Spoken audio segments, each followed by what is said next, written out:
Welcome to From the Pastor's Kitchen, where I get to share with you two of my greatest passions, my love for Christ and cooking. Hey, today I'm going to try my hand at some lamb chops. I've had them maybe 25 years ago. Didn't like them, but I said I'm going to try them now. My son cooked some in the air fryer. I saw them, I really liked them. He sent me the photo of them. I've even displayed that as well. And so now I have individual chops, and I'm gonna sear them and flavor them, layer them with flavors. I'm gonna tell you what I'm gonna layer them with flavors with, and then I'll show you the chops as we are putting the seasoning on the lamb chops. They're small lamb chops. I'm excited about it though as well, all right? And I hope that you, those that are lovers of lamb chops, would use this recipe. And so I'm gonna use this salt-free seasoning, okay? It's garlic and herbs. I'm also going to just grind up some black pepper on it. My favorite go-to adobo. There's no salt seasoning with plenty of herbs in it.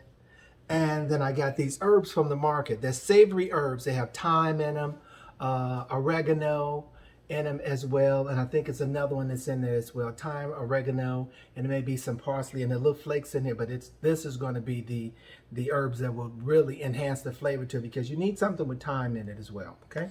All right, because you really want to flavor the lamb chops. So now let's go to the lamb chops so we can see them and we can start layering the flavoring on the lamb chops, okay? Here are the lamb chops. 2, 4, I have 6 of them. And so I'm going to start out seasoning them. Black pepper. I like this cracked black pepper. I'm really liking it.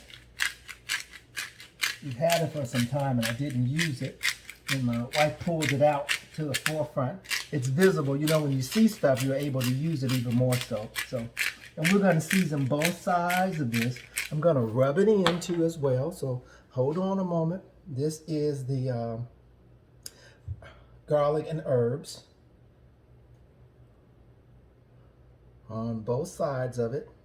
And then I'm going to even dap around the edges of it, whatever seasonings is left on here, to put that on it as well. Some adobo. I'm not going to put much adobo. I'm trying to use less and less adobo. Okay? Because it does have a hint of salt in it. You need to know that as well. So it does. Okay? My no salt seasoning that I'm putting on here now. A lot of herbs that you want to put on here. You want to smother these with some herbs and some spices on here. Definitely. So it's packed down. Then I'm going to take my thyme, oregano mixture here and put it on here as well. All right, I should have put a little olive oil on here or something to enhance it for it to stay on here on the side, but I think it'll be okay. I'm going to rub it in a minute. And then we're going to pat it down on there. See how I'm doing it? So it will stay on here. Okay. And hit the sides of it, pat down on here too. And hit the sides of it and get any other seasonings that's down on the sides of here. Get it on here as well. Put it on here and on this side as well. Get all this flavoring so that you want to get it all in your food. That's going to be very important that we do that. Okay? They're all on the sides here. Pack that down on here. Good. I'm going to turn them over now. They are well seasoned on one side. You want to do the exact thing on the other side as well. You want to make sure the seasoning stays on your food too. Now that I've touched that, anytime you touch meat, at any time, you need to wash your hands thoroughly. You know, especially if I'm going to pick up the seasoning bottle again. We don't want anything contaminated. Once again, the garlic and herbs. I'm purposely using garlic and herbs on here, but no salt garlic and herbs. So it won't be a lot of sodium on here. Black pepper. Then grind my black pepper up on here.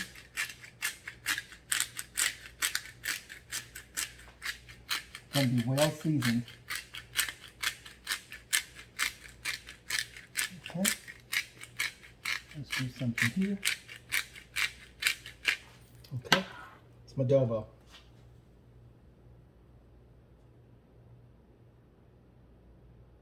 Adobo. There you go. Then I'm going to this no salt seasoning. And the last thing, this is a lot of herbs in this seasoning here. I really like this. I found it under different makers, which is great as well. But the one that I do like, I can't seem to find it much. So I'll just go with this. These are the herbs. You want the savory herbs on here. Okay, savory herbs on here. A little bit on each one of them because it's packed now with herbs. I was gonna do something else to it, but I thought this is enough just doing this. And then I'm gonna now turn on the stove while we're waiting for this so it'll be a little warm. Because we're going straight over to the stove after this. After I get all the seasoning on here, you want to pat it down, make sure you got it. I'm going around the edges of my meat. You see there? So I know that it is smothered, it is saturated in seasoning. Every bite, even the bone on the back of it. I've learned a little bit more about bones too on meat. The bones enhance the flavor of the meat. So a lot of times you want to make sure that you have that. And I really like steaks, T-bone steaks with a bone in them. I'm learning that too. It gives so much flavor off as well, especially a porterhouse too. A porterhouse that's got a bone in it, you are guaranteed to get some flavor.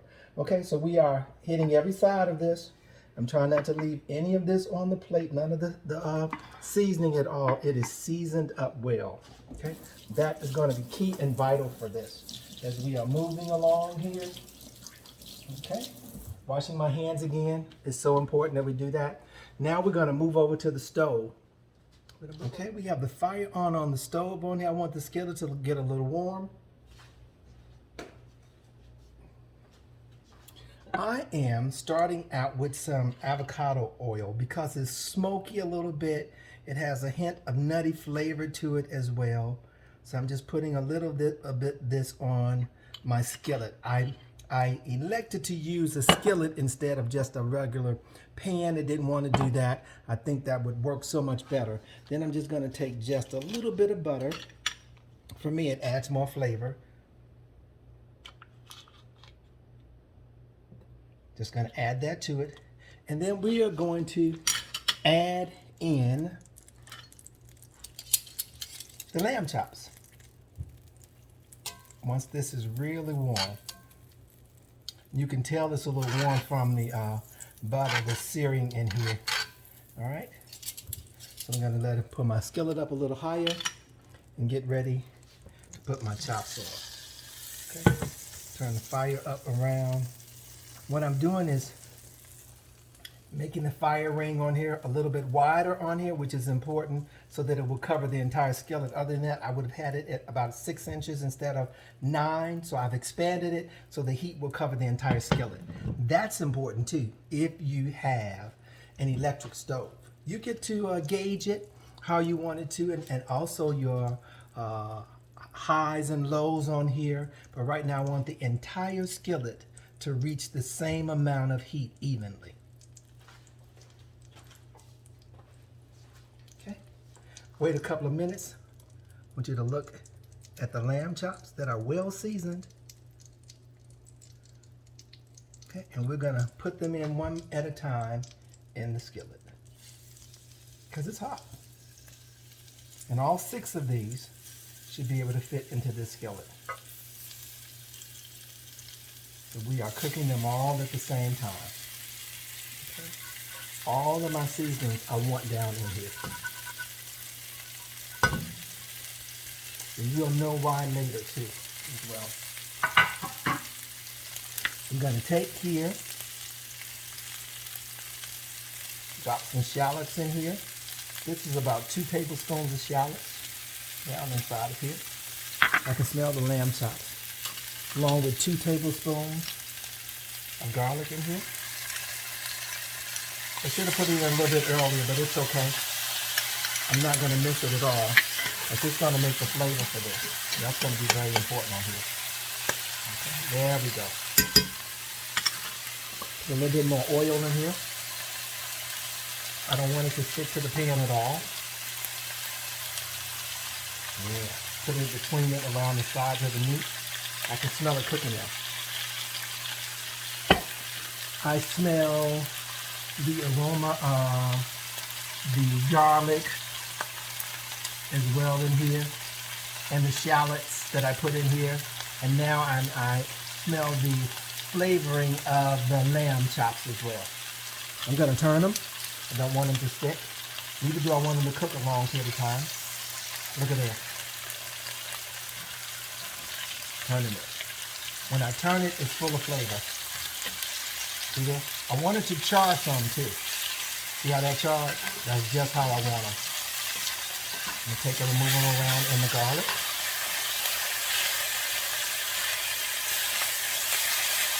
Get that flavor in here. There we go. There we go. Turn it over. All these are turned over. Turn my fire down some. There we go. And this one I didn't turn. There we go. Wow.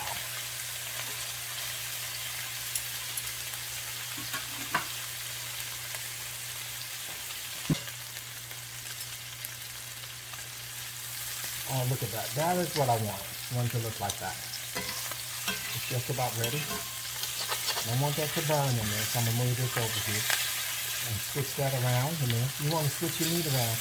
I saw the other one was a little pinky. I don't want that in there either. Okay. Now to prevent this from burning any further, I'm adding a white wine, a Chardonnay to this.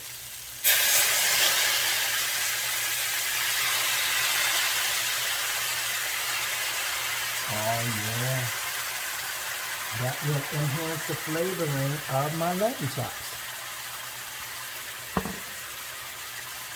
Gonna let that white wine flavor simmer in there. Yeah.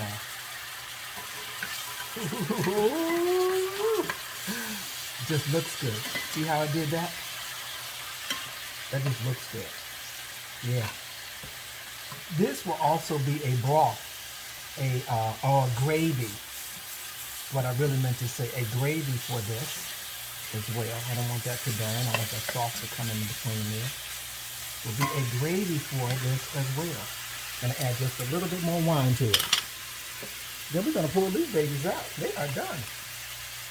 You don't want to overcook them. You want to cook a little while, because after they've cooked, I've got to let them sit and rest for a moment. You never want to cut your steaks or your meat immediately when it comes out, because all of the flavoring is cut and it just rolls out of the meat. So you want to allow it a moment to rest and sit for a moment. A couple of minutes is good. Doesn't have to do it long. And I'm turning them constantly because I want them to get all of this flavoring in them. So we're going to let them sit. Hey P fam, my food is still cooking and simmering. We're going to take it out, but I'm going to share with you my word for the day. My word for the day is faith, out of Hebrews 11:6. But without faith, it is impossible to please God, and they that believe must believe that he is a rewarder of them that diligently seek him.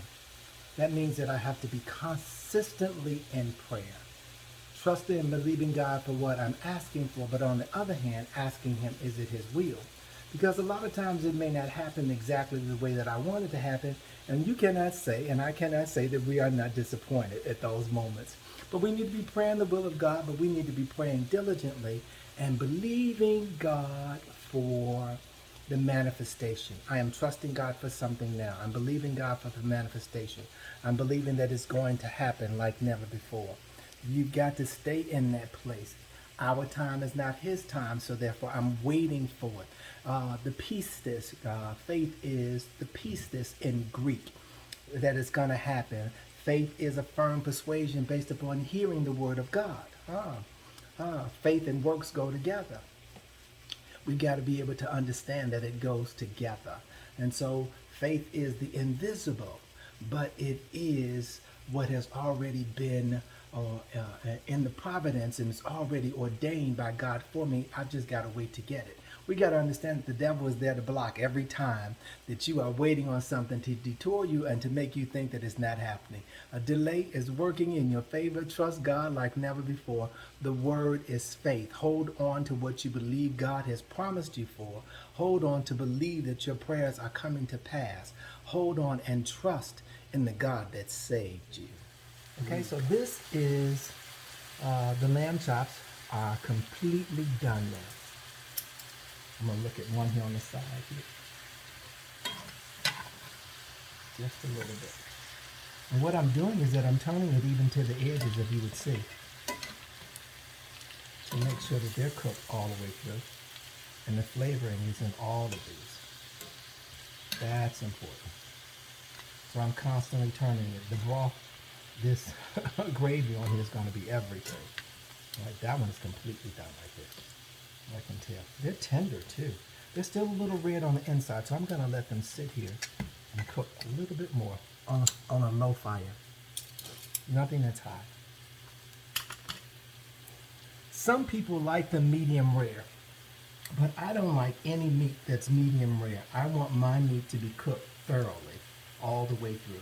And so we're going to take our time and let these cook for another 2 to 3 minutes. And then, hey PFAM, I am back with the final presentation of these lamb chops.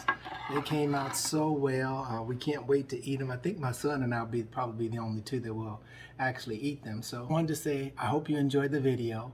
Most of all, provide me with your comments. Let me know some dishes that you want me to prepare as well. I try my hand almost at anything. Like, share, subscribe. Most of all, like, share, subscribe. Your comments are always welcome.